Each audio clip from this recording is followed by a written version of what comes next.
100 anos de rádio no Brasil. Almirante. Mas atenção que aí vem o Almirante. Henrique Fores Domingues, o Almirante, foi um dos mais criativos profissionais do rádio no Brasil. Cantor, compositor e radialista, Almirante é figura fundamental da história do rádio brasileiro e também do registro e história de nossa música popular. Suas pesquisas e produções em décadas de atuação em emissoras de rádio são tão importantes que foram adquiridos pelo Museu da Imagem e do Som, no Rio de Janeiro, e constituem um de seus principais acervos. Almirante ingressou no rádio no início dos anos 1930 como cantor no programa Cazé.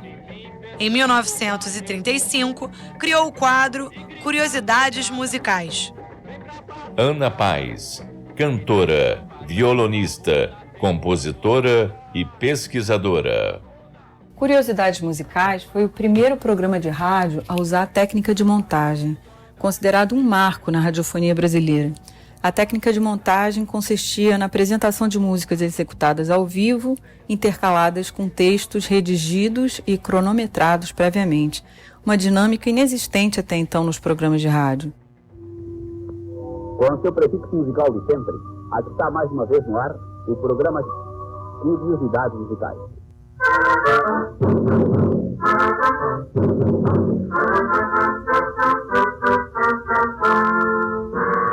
Finalmente, caros ouvintes, aqui está o anunciado programa sobre as cantigas dos capoeiras da Bahia. Antes de começar esse programa, quero pedir a todos que me estão ouvindo, desde o mais próximo ao mais distante, o obséquio de me escreverem pelo menos uma breve linha, dando uma impressão sobre essa irradiação.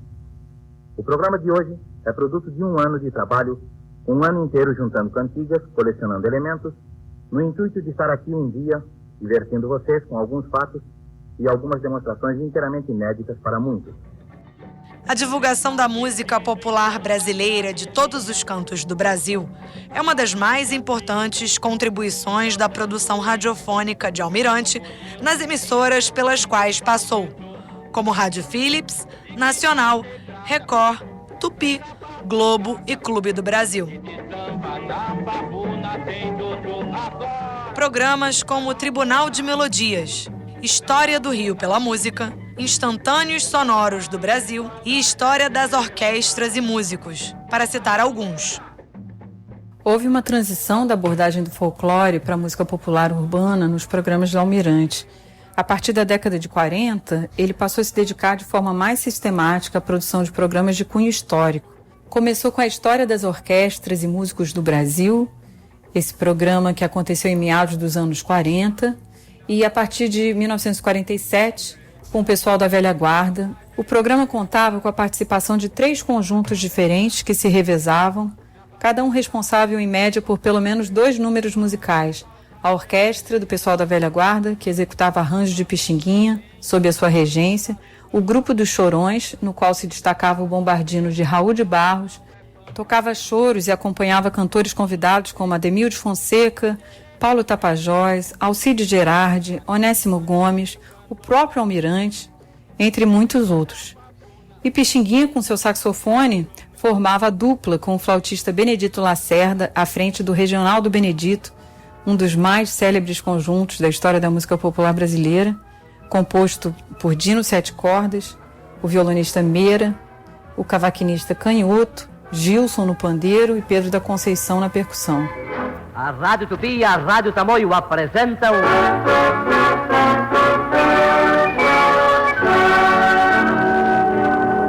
o pessoal da velha guarda. Ainda que inegavelmente os programas musicais de Almirante tenham tido enorme importância e relevância, sua criação de maior sucesso foi o programa Incrível, Fantástico, Extraordinário, com histórias sobrenaturais. E ouçam agora a história do defunto que falava dentro do cemitério. Em meados dos anos 1960, seu acervo passou a integrar o Museu da Imagem e do Som do Rio de Janeiro. A coleção Almirante foi adquirida pelo governo do estado do Rio de Janeiro na época da inauguração do Museu da Imagem e do Som, em 1965, e ela é composta por uma infinidade de fontes de pesquisa sobre a memória musical brasileira. Contém centenas de partituras editadas e manuscritas de compositores do choro e de outros gêneros musicais do século XIX, do século XX, livros, fotos, recortes de jornal, roteiros de programas de rádio, instrumentos musicais. O Arquivo Almirante é um dos maiores acervos sobre música popular brasileira urbana e da cultura popular. Então isso é uma prova de que Almirante foi mais que um produtor radiofônico, ele foi um pesquisador pioneiro. E essa trajetória pioneira de Almirante pela defesa da cultura popular e da memória musical brasileira serviu de exemplo para gerações de historiadores e pesquisadores que surgiram, dando impulso para o desenvolvimento da historiografia da música popular brasileira. 2022, 100 anos de rádio no Brasil. Uma produção Rádio MEC, com o apoio desta emissora. Muito bem, mais um pouco aí dos 100 anos do rádio no Brasil para você. Daqui a pouco entrar mais outro programete para você.